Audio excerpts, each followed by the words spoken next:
Olá, boa noite. Vamos entrando aqui. Boa noite, boa noite. Entrei uns minutinhos antes aqui para eu fazer o convite para o Dr. Leonardo e para nós começarmos às 20 em ponto, tá? Vou aqui enviar o convite já para ele. Boa noite. Quem entrar aqui me manda boa noite, manda oi, já aperta o coraçãozinho aqui do lado.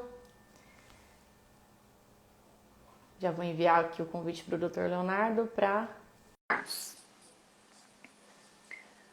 Boa noite, Rai, Mariel, Van, Links Prime. Oi, boa noite. Boa noite, doutora. Tudo bem? Boa noite, doutor. Tudo bem? Seja bem-vindo. Muito obrigado. Agradecer o convite para estar participando da live. Pedir desculpa a todos pelo imprevisto. Tivemos que adiar uma horinha, mas agora a gente está aqui para estar falando disso que a gente tanto ama, né? Que é o direito, no meu caso, direito do trabalho, no seu caso, proteção de dados, para a gente estar agregando mais a todo mundo presente na live. Legal. Vamos aguardar só mais uns minutinhos para a gente começar às 20 em ponto. Enquanto isso, a gente dá uma respirada, né? Que ao vivo tudo pode acontecer. Sim. Dá boa noite pro pessoal. Pessoal que entrou, manda oi, manda boa noite aqui. Já aperta o coraçãozinho. Já compartilha essa live com alguém que tem interesse em saber mais sobre proteção de dados, especificamente na área trabalhista hoje.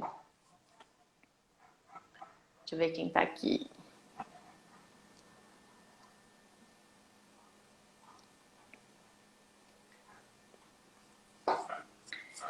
Vamos lá, 2 minutinhos.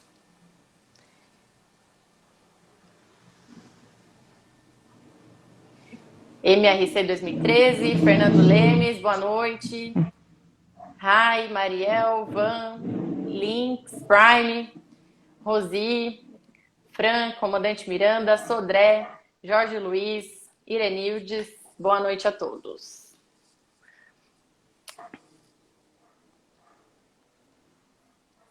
Vamos lá, que tá quase.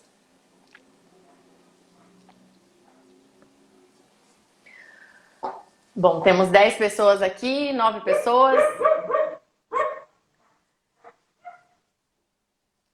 Então, sejam muito bem-vindos à nossa live LGPD nas relações trabalhistas. Hoje eu estou aqui com o Dr. Leonardo Alves. Leonardo, especialista em direito digital e especificamente no processo do trabalho. Seja muito bem-vindo. Obrigada pela sua participação aqui hoje. Muito obrigado novamente, doutora, pelo convite. Está dando uma boa noite a todo mundo que entrou na live, todo mundo que veio nos prestigiar com a sua presença. E hoje vamos estar falando um pouquinho mais sobre a proteção de dados no âmbito trabalhista. Perfeito. Quero começar só fazendo uma breve introdução, se me permite, doutor. Que é o seguinte, a Lei de Proteção de Dados, ela entrou em vigor em 18 de setembro de 2020. E pouquíssimo se ouve falar nas mídias sobre a proteção de dados. A mídia, ela fala muito que... Eles falam muito o que eles querem, o que eles imaginam que seja, né? Então, a gente escuta falar bastante sobre empresas online, sobre startups, sobre empresas de tecnologia, vazamento de dados, mas muito se fala da porta da empresa para fora e pouco se fala da porta da empresa para dentro, que é onde, de fato, a LGPD acontece. Porque a implementação, ela é revisão de processos internos, ela é análise da rotina, é o tratamento de dados ali em si, a rotina dos colaboradores, dos funcionários, principalmente nas questões trabalhistas, né? Quando vai fazer ali a adequação do setor do RH ou um aditivo no contrato de trabalho, enfim. Então, é imprescindível que o profissional que vai atuar com proteção de dados saiba exatamente como atuar com a LGPD, especificamente nesse ramo, para não acabar prejudicando de alguma forma a empresa. Então, tem que tomar muito cuidado com isso. Realmente, no Brasil, principalmente, doutora, se me permite estar tomando a palavra, hoje Claro. O que mais temos no Brasil são micros, pequenos e médios empreendedores. Então, a maioria são empresas familiares, muitas vezes que contratam 1, 2 funcionários, e por uma questão estrutural mesmo, no Brasil, as pessoas não buscam a questão preventiva, está se prevenindo antes de vir o processo, está se prevenindo antes de ocorrer eventual problema, e a LGPD, principalmente por ser uma lei generalista, né, o legislador, no momento que ele tentou escrever ela, ele escreveu não necessariamente focada no processo do trabalho, mas na proteção de dados como um todo, nós, os profissionais de direito, tivemos que nos adaptar, né? Para estar trazendo para o ramo trabalhista a LGPD. E por conta disso, muitos empregadores ainda não vêm adotado em suas empresas, deixam ocorrer diversos erros, deixam ocorrer vazamentos de dados de pessoas e até próprios. Então acontece muitas vezes, por exemplo, do funcionário estar vazando algum elemento, alguma fórmula da empresa por conta dessa ausência de proteção de dados que a empresa deveria ter orientado e deveria estar fornecendo ao funcionário o conhecimento necessário para ele estar gerindo de forma correta todos esses dados sensíveis da empresa. Exatamente. E pode acontecer também, no caso de um funcionário vazar um segredo industrial, por exemplo. Por exemplo, um funcionário da Coca-Cola que vaza a fórmula da Coca-Cola. Ele vazou um dado e não necessariamente tem a ver com a tecnologia. Então, tem que tirar essa ideia de que vazamento de dados diz respeito à parte só tecnológica, né? Sim, muitas vezes as pessoas pensam que a proteção de dados se restringe às redes sociais, porque quando a lei ela foi elaborada, muito se falou disso, da proteção das redes sociais, vazamentos por meio do Facebook, que vendia dados, do Twitter ou Instagram ou outras plataformas, e não foi focado na questão principal no Brasil, que é das empresas, que é do micro, que é do pequeno empreendedor, como ele deve estar fazendo, como ele deve estar se adaptando. Então, assim, o contrato trabalhista ele é dividido a etapa, né? No caso do contrato trabalhista, são várias etapas. Então, vai ter o pré-contratual, durante o contrato e pós-contratual. E todas essas etapas, elas devem ser protegidas, deve ter uma proteção de dados, principalmente na pré-contratual, se o doutor me permite estar entrando nessa esfera já dos contratos. Com certeza. Pré-contratual seria o momento da entrevista de emprego, o momento que o empregador ele está buscando um funcionário. E muitas vezes aquele empregador ele recebe diversos currículos, deixa o currículo em cima da mesa, aquele currículo contendo diversos dados sensíveis de uma pessoa, deixa, por exemplo, durante a fase contratual até laudos médicos, deixa informações sensíveis como dados bancários do funcionário exposto. Isso não pode ocorrer. Eu até estava comentando mais cedo com a doutora, referente a um caso, que uma loja grande de roupas, né? Ela pegou o currículo de diversos funcionários e fez pré-cadastro no cartão da loja. Então isso não Olha pode só. ocorrer. Uhum. É uma coisa Provavelmente extremamente foi, grave. provavelmente foi aí para atingir eventual metas, né, dos funcionários, eles fizeram isso Exatamente. indevidamente. Uhum. E assim, isso não pode ocorrer. O dado ele tem que ser informado da finalidade daquele dado e ela deve ser seguida a todo custo. Você não pode pegar o dado do funcionário com o objetivo de estar contratando ele, de estar tendo um maior conhecimento sobre o perfil profissional daquela pessoa e futuramente estar escrevendo, no caso, né, conforme foi citado em exemplo, para fazer cartão de loja ou para estar colocando o número pessoal daquela pessoa em lista de transmissão do WhatsApp, em lista de e-mail para você estar vendendo seus produtos. Isso não pode estar ocorrendo, principalmente na fase pré-contratual, né, que é a fase onde as pessoas ainda estão se conhecendo, aquele indivíduo ele sequer é seu funcionário ainda. Ele está fazendo um teste para ver se há proeficiência para ele estar entrando naquela vaga. Exato. Durante o uhum. Pode falar. E durante a perdão. E durante a fase contratual isso tende a se agravar. Porque o empregador ele não se atenta, né, a isso. No dia a dia, às vezes na correria, o funcionário entrega um atestado médico, ele deixa em cima da mesa, diversas pessoas têm acesso àquilo, ou não instrui o seu RH para estar mantendo o sigilo profissional. Então o RH tem às vezes uma informação sigilosa, como uma eventual gravidez, como uma eventual doença que aquele funcionário pode ter contraído e sai espalhando, sai conversando com outros funcionários e se torna uma fofoca generalizada. E quem responde por isso, apesar de ter sido um funcionário que vazou essa informação, é o patrão, é o empregador. Na relação de trabalho isso pode gerar danos morais e apesar de hoje na Justiça do Trabalho haver o tabelamento, né, do dano moral, o que é discutível se é a legalidade ou não, mas por enquanto está sendo aplicado, pode gerar indenizações altíssimas. Se for uma indenização de natureza grave, conforme o artigo 223 da CLT, pode gerar uma indenização de até 50 vezes o salário da pessoa. Então é uma indenização bem pesada para o empregador que não está cumprindo isso. E é passível, gente, vazamento de dado é algo que é passível de dano moral, não tem como, porque você está vazando informação extremamente sigilosa. Sim, e provavelmente deve ter acontecido, ou está ainda em trâmite, esse processo dessa loja que você citou, grande, né? Cujos funcionários pegaram esses dados e utilizaram de forma indevida. Então, tem também fora o escopo da LGPD, né? As sanções, enfim, a parte civil também, né? A demanda civil e eventual dano moral a ser concedido para essas pessoas que foram lesadas. Então, tem aí o acúmulo dos dois institutos, né, doutor? Exatamente. E até voltando um pouquinho só na parte pré-contratual, já que a gente voltou nesse assunto, no momento da entrevista, o empregador ele deve até se atentar ao tipo de pergunta que ele vai estar fazendo.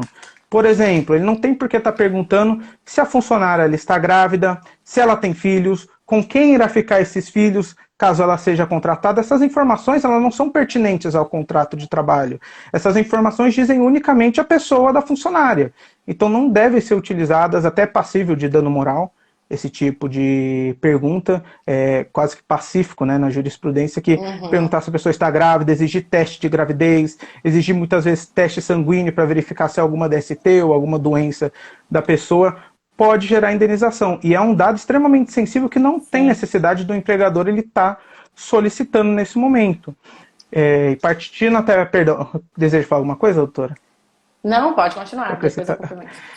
E partindo para a parte até pós-contratual, depois que terminou o contrato de trabalho, deve ficar muito atento no momento da rescisão, para não deixar estar vazando os dados bancários da pessoa, o tanto que ela tem que receber, principalmente dados referentes ao FGTS, seguro-desemprego, que são dados muito sensíveis do empregado e não podem estar sendo distribuídos pela empresa, não pode estar sendo passado para pessoa diferente, que não seja do RH ou que não seja responsável por esse tipo de informação, de manter o sigilo, de manter guardado essas informações.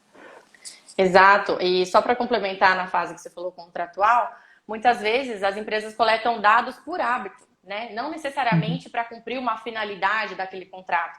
Então, por exemplo, pedir certidão de antecedentes criminais para um funcionário. Precisa necessariamente pedir? Ah, não precisa. Ou, não, é uma empresa de vigilância. Tá, mas precisa pedir naquele momento?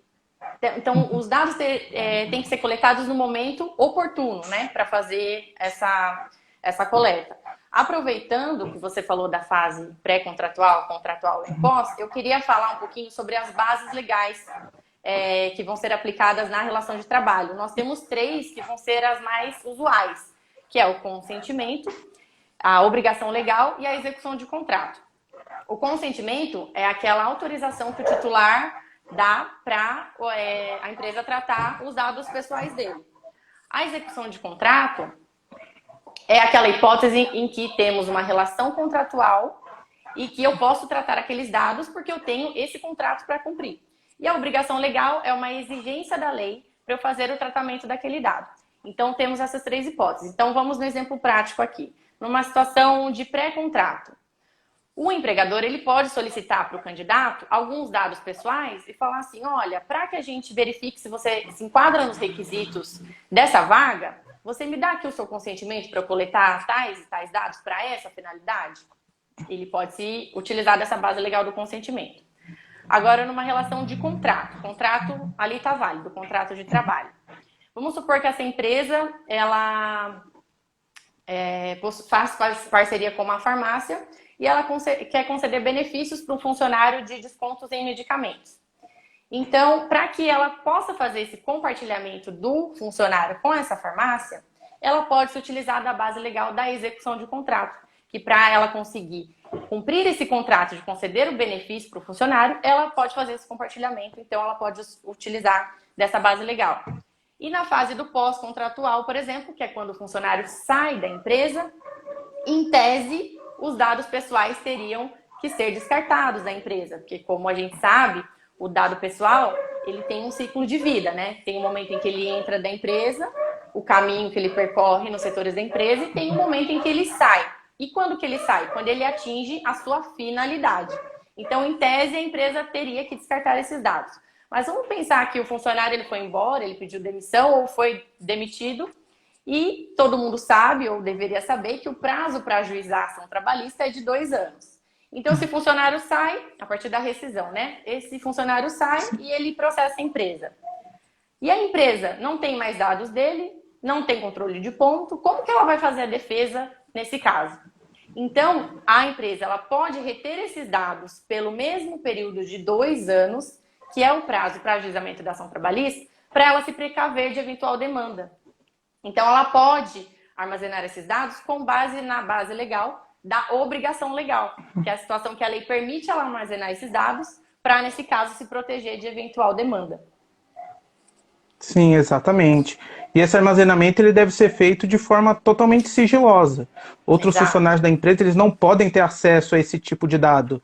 Então você está simplesmente armazenando por uma questão de proteção, porque eventualmente aquele funcionário pode entrar com uma ação trabalhista. Se ele tiver direitos, provavelmente ele vai estar recebendo. E caso ele não tenha, você tem que ter as formas, os meios de estar provando isso. Principalmente em questões que são muito controversas, como hora extra, onde você não tem na prova, dependendo até do número de funcionários da empresa, você não juntando o cartão de ponto, eu considero que foi falado na inicial. Não tem nem discussão quanto a isso, principalmente até, muitas vezes até você tendo menos, né, de 10 funcionários, mas tendo acordo coletivo, convenção coletiva do sindicato, você já tem que ter esse cartão de ponto. Então a empresa tem que se atentar a isso, mas superado o prazo, conforme a doutora disse, tem que estar sendo eliminado esses dados. Você não tem por que estar mantendo, eles já atingiram sua finalidade, não há mais nem a possibilidade da pessoa, né, do ex-empregado, estar ingressando com uma reclamação trabalhista contra o empregador. Por isso é importante, principalmente as empresas de pequeno, médio e micro porte, né, o MEI, que pode ter até um funcionário, está contratando um advogado especializado no assunto, ou está contratando, está verificando alguém que tem essa especialização, não só trabalhista, mas também na Lei Geral de Proteção de Dados, porque o impacto nela é muito maior, é um impacto gigantescamente maior do que se fosse uma empresa de grande porte. 80 mil reais para um banco não é nada, mas agora para uma pastelaria da esquina, muitas vezes uma loja de roupa pequena, é um impacto às vezes que é o que a pessoa fatura em 2 ou 3 meses de existência. Exatamente. Então o profissional ele tem que tomar muito cuidado ao fazer a adequação e é imprescindível fazer essa junção, né? Então o advogado que está ali internamente, ele tem que saber até onde vai o escopo da especialidade dele e até onde começa o escopo do especialista da proteção de dados. Porque, por exemplo, um ponto interessante que eu ia falar é que o profissional tem que tomar cuidado para não documentar algo de errado que esteja acontecendo na empresa. Como, por exemplo, uma empresa que ela tem alguns funcionários que são registrados, são CLT, e alguns são prestadores de serviços ou estão ali como pessoa jurídica. Se o profissional da adequação ele não tem essa consciência na hora de fazer ali um aditivo contratual, ou às vezes não tem nenhum contrato, ele elabora um contrato e coloca aquele funcionário, pessoa jurídica, como funcionário da empresa, ele não quer saber, se ele está desatento, ele não quer saber se é pessoa física, se é CLT ou se é pessoa jurídica. Ele simplesmente coloca no documento que aquela pessoa jurídica, aquele prestador de serviço é funcionário, ele é funcionário. Ele pode vir a ser um indício de prova em um eventual processo trabalhista. Pode ser prova ou pode ser um indício de prova. Mas as pessoas vão falar, mas PJ é PJ, todo mundo sabe que não tem vínculo, tem um CNPJ, presta serviço e tal, mas isso é o que a gente aprende na faculdade, né? Na prática, se algo está documentado, se a empresa reconheceu aquele PJ como funcionário, é passível de discussão, né, em eventual ação, né, doutor? Sim, exatamente. E até pode gerar demais problemas, como, por exemplo, você tem uma pessoa que realiza a limpeza do local, conforme sabemos, né, a diarista, se ela vai mais de 3 vezes na semana na residência ou na empresa do eventual empregador, né, ou da pessoa física, da pessoa jurídica, ela vai ser considerada funcionário, não tem o que está fazendo, vai ter que reconhecer e vai ter que pagar todas as verbas. Aí entra 13º, entra FGTS, em eventual demissão, né, você pediu para aquela pessoa não estar mais comparecendo ao estabelecimento, mais multa de 40%, aviso prévio. Então o gasto, assim, ele é enorme nesse caso. Então tem que haver uma precaução, principalmente da forma que é armazenado o documento, o que se escreve nesses documentos e para que você necessita desse documento. Questão de pagamento, lerite, tudo isso deve ser devidamente documentado. Você não pode, tem que tomar muito cuidado também com a questão da pessoalidade. A pessoa está pedindo às vezes para enviar um terceiro, se é no caso de contrato entre pessoas jurídicas, né?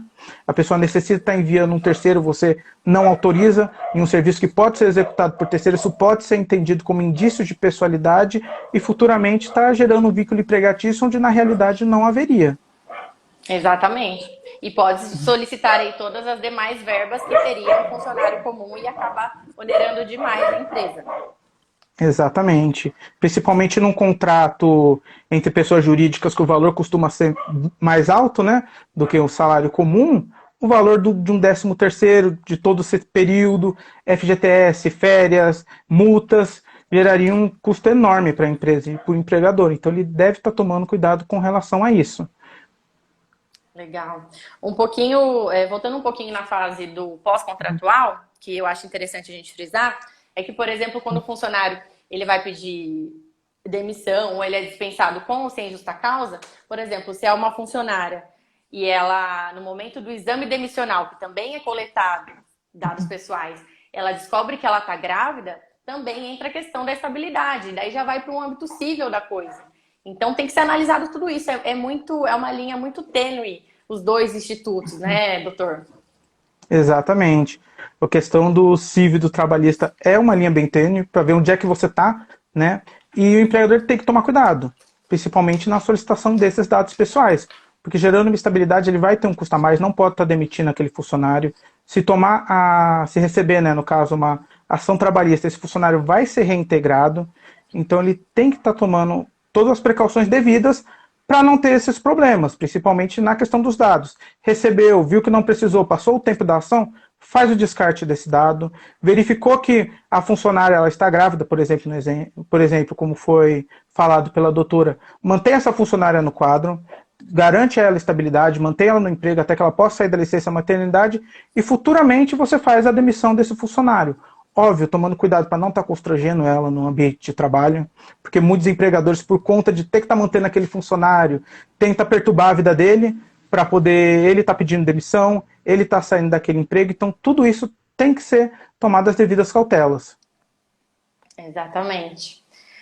Então, acho que a gente falou assim os principais pontos em relação à relação de trabalho, né? Se o doutor quiser acrescentar mais alguma coisa, fique à vontade. E daqui a pouco eu vou abrir para perguntas. Quer fazer alguma conclusão, alguma coisa? Só novamente está falando da importância de estar contratando uma pessoa especializada para estar verificando essa questão. Não precisa necessariamente ser um advogado trabalhista. Óbvio que é imprescindível para a empresa ter um advogado que atue na área trabalhista. Mas esse advogado ele tem que ter o conhecimento da Lei Geral de Proteção de Dados, e um conhecimento específico da lei, ou trabalhar com alguém que tenha esse conhecimento, para eventualmente mínimo, não estar tendo problema. Pode concluir, perdão. Pode falar, doutora. Que paz. Ou no mínimo ele estar aberto para receber esse profissional, seja um advogado de proteção de dados, um consultor, um DPO, para poder fazer essa junção. Porque o que eu vejo, infelizmente, são muitos advogados dentro da empresa falando, eu faço civil, eu faço trabalhista, eu faço criminal, eu faço tributário e também faço LGPD.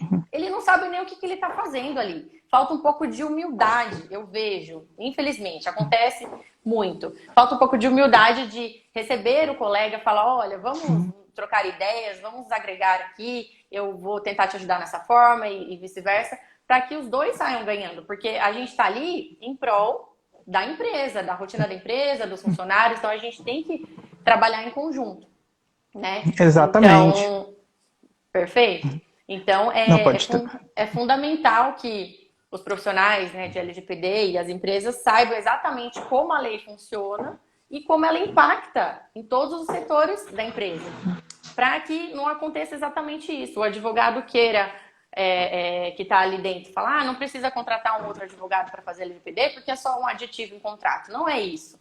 Ele está aberto a ouvir a opinião do especialista, saber até onde vai o escopo de atuação dele e aonde começa do especialista para poder entregar um programa de adequação completo e eficiente para a empresa, sem onerar e sem prejudicar. Exatamente. Até tinha um professor na faculdade que ele falava, quem faz tudo não faz nada. Então o advogado tem que saber, como a doutora disse, até onde é a sua limitação. Não tem como você ser especialista em todas as áreas, porque você vai ser um generalista, você sabe o básico de um pouquinho de cada área. Então quando chegar naquela questão específica, por exemplo, como deve ser armazenado um documento, como você deve estar guardando, qual o prazo para descarte daquele documento, a questão da finalidade, esse advogado ele não vai saber estar fornecendo essas informações para a empresa. Então pode estar prejudicando futuramente em uma ação trabalhista, ele pode saber defender até na ação trabalhista, mas questão da indenização ele não vai ter como está fazendo essa defesa, porque ele não orientou de forma correta previamente aquela empresa, como ela está se protegendo, né? Para não estar Isso. recebendo eventuais danos morais fazendo vazamentos. Ele não vai saber orientar, colocar essa sementinha da cultura de proteção de dados, fazer uma conscientização, né, dar exemplos, treinamentos ali focados nisso, porque demanda muito tempo, demanda muito treinamento.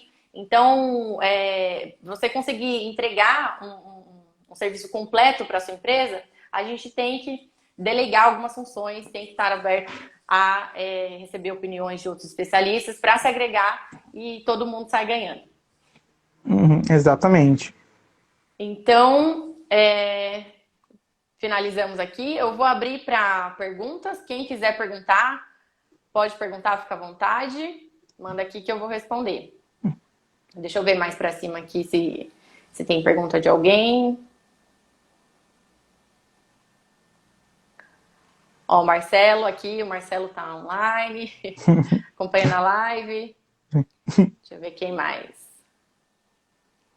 Jorge Luiz, Estela, Luan, Mai Faria, Dr. Feijó, Joe Monteiro, Gilberto, John Lennon, Eduarda, Gil Melo, Daniele, Pri Palácio.